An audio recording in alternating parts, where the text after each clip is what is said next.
Hello, and welcome to the Fighting Moose Podcast. I'm your host and narrator, Jason Hendrickson.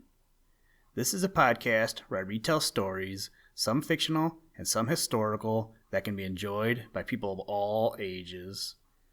Today, we head back to the Smiling Pool with the story Why Spotty the Turtle Carries His House with Him, written by Thornton W. Burgess. I don't know if you know or not, but March is reading month. To tell you the truth, I forgot about it myself until I was reminded by a message from my son's teacher about logging reading minutes. I hope that you are reading some great books, and just remember, you don't necessarily have to quote-unquote read a book. You can read like I do, listen to audiobooks. Or, what's even better, is to listen to the Fighting Moose Podcast. I mean, it pretty much is the best podcast ever. I do know that there are probably better podcasts out there, but I do want to thank you for listening to our podcast.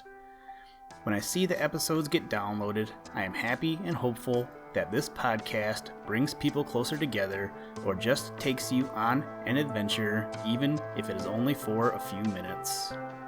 Anyway, enjoy your reading month. I look forward to the awesome adventures I am going to take, not only in March, but the rest of 2020. Now, let's turn to today's story. I hope you enjoy. Let's begin. Liftoff. We have a liftoff.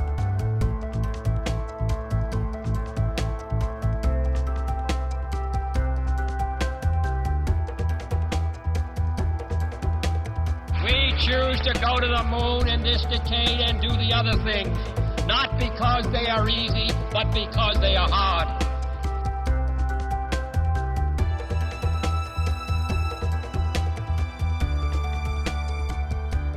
Why Spotty the Turtle Carries His House with Him. Spotty the Turtle sat on an old log on the bank of the Smiling Pool taking a sunbath. He had sat that way for the longest time without once moving.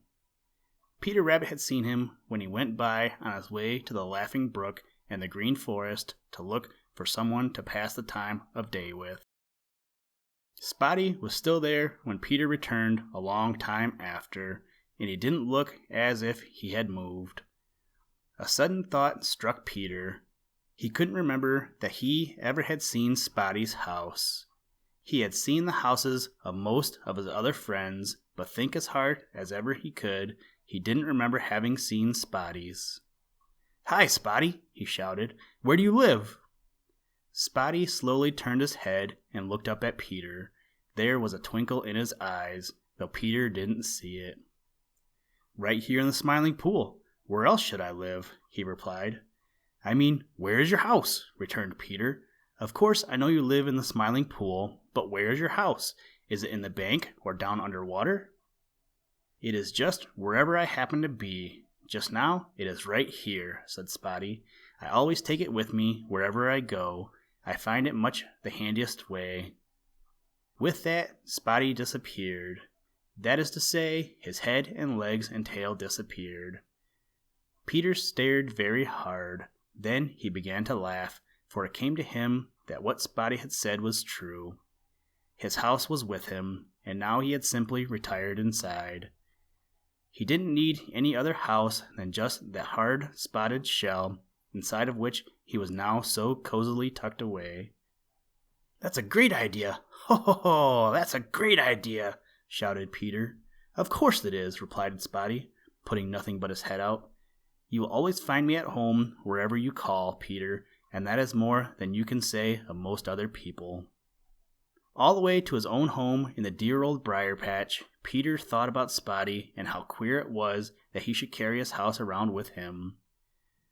"I wonder how it happens that he does it," thought he. "No wonder he is so slow. Of course, it is very handy to have his house always with him. As he says, he is always at home. Still, when he is in a hurry to get away from an enemy, it must be very awkward to have to carry his house on his back. Why, how stupid of me. He doesn't have to run away at all. All he has got to do is to go inside his house and stay there until the danger is past. I never thought of that before. Why, that is the handiest thing I ever heard of."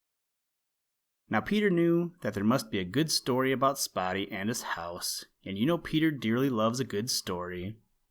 So at the very first opportunity the next day, he hurried over to the Smiling Pool to ask Grandfather Frog about it. As usual, Grandfather Frog was sitting on his big green lily pad. No sooner did Peter pop his head above the edge of the bank of the Smiling Pool than Grandfather Frog exclaimed, "Chug-a-rum! You've kept me waiting a long time, Peter Rabbit. I don't like to be kept waiting. If you wanted to know about Spotty the Turtle, why didn't you come earlier?" All the time there was a twinkle in the big, goggly eyes of Grandfather Frog. Peter was so surprised that he couldn't find his tongue. He hadn't said a word to anyone about Spotty, so how could Grandfather Frog know what he had come for? For a long time he had had a great deal of respect for Grandfather Frog, who, as you know, is very old and very wise, but now Peter felt almost afraid of him. You see, it seemed to Peter as if Grandfather Frog had read his very thoughts. I didn't know you were waiting. Truly I didn't," stammered Peter. "If I had, I would have been here long ago. If you please, how did you know that I was coming and what I was coming for?" "Never mind how I knew. I know a great deal that I don't tell, which is more than some folks can say," replied Grandfather Frog. Peter wondered if he meant him, for you know Peter is a great gossip. But he didn't say anything because he didn't know just what to say, and in a minute Grandfather Frog began the story Peter so much wanted. Of course you know without me telling you that there is a reason for Spotty's carrying his house around with him, because there is a reason for everything in this world.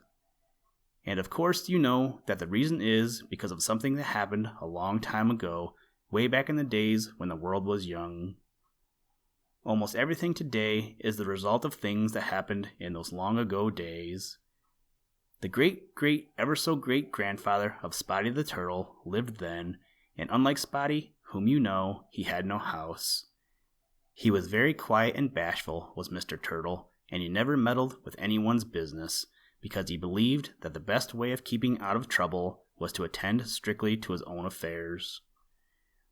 He was a good deal like Spotty, just as fond of the water and just as slow-moving, but he didn't have the house which Spotty has now. If he had, he would have been saved a great deal of trouble and worry. For a long time everybody lived at peace with everybody else. Then came the trying time, of which you already know, when those who lived on the green meadows and in the green forest had the very hardest kind of work to find enough to eat, and were hungry most of the time.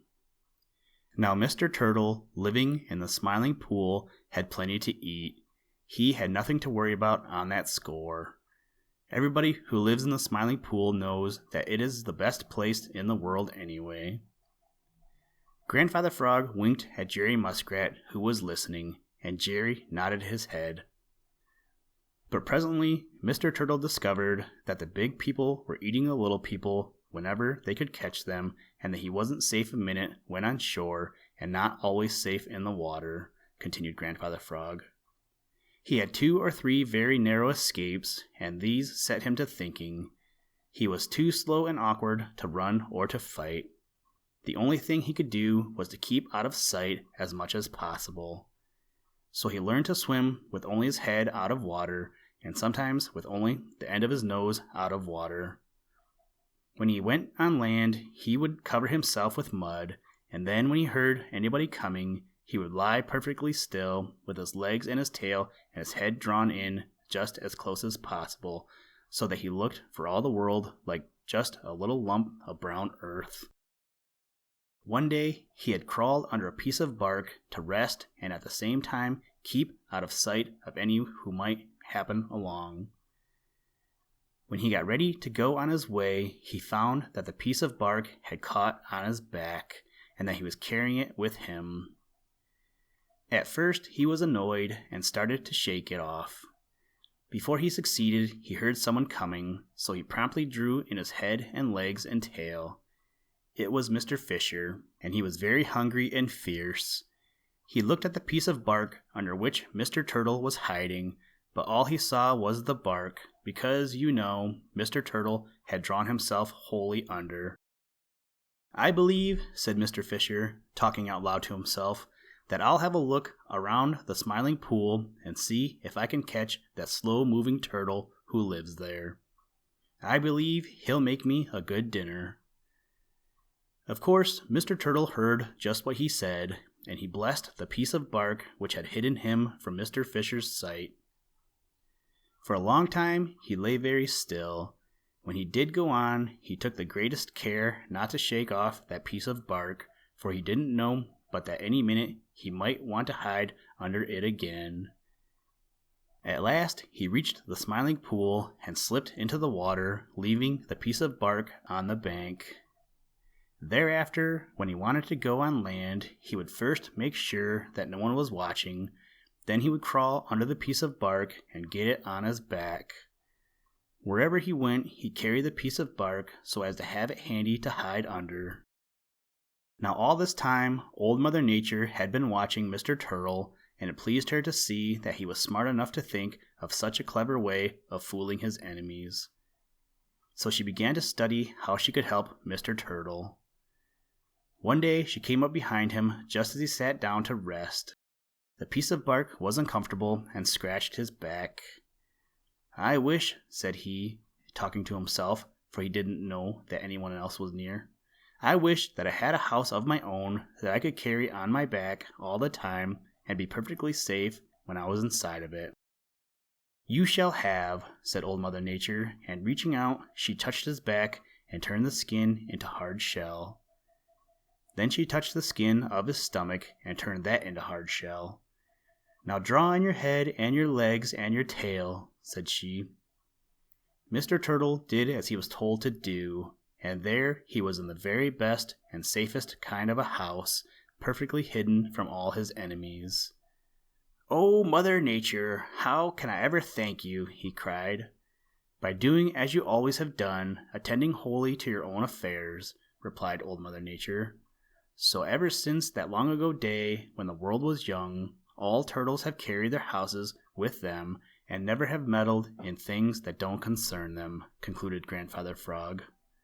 "Oh, thank you, Grandfather Frog," exclaimed Peter, drawing a long breath. "That was a perfectly splendid thing for Old Mother Nature to do."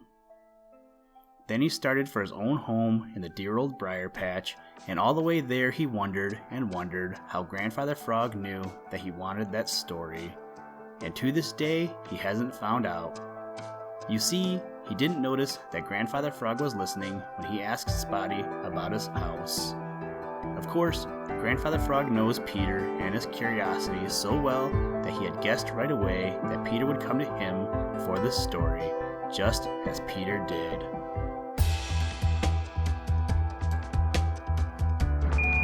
Houston, Tranquility Base here. The Eagle has landed.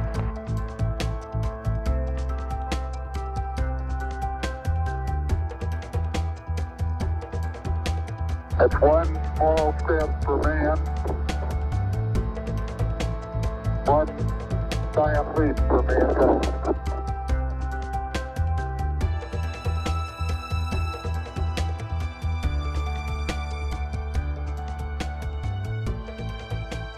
Thank you for listening to this episode of the Fighting Moose Podcast. Please join us next time as we read another exciting story. Today's music was provided by the artist Analog by Nature, and the audio clips were provided from NASA. For more information to download and or listen to audio or materials from all our recordings, or to contact us, please visit www.thefightingmoose.com, or you can follow the links in the show notes. And as always, try and do a random act of kindness every day. Mission complete, Houston. After serving the world for over 30 years, the space shuttle's earned its place in history and it's come to a final stop.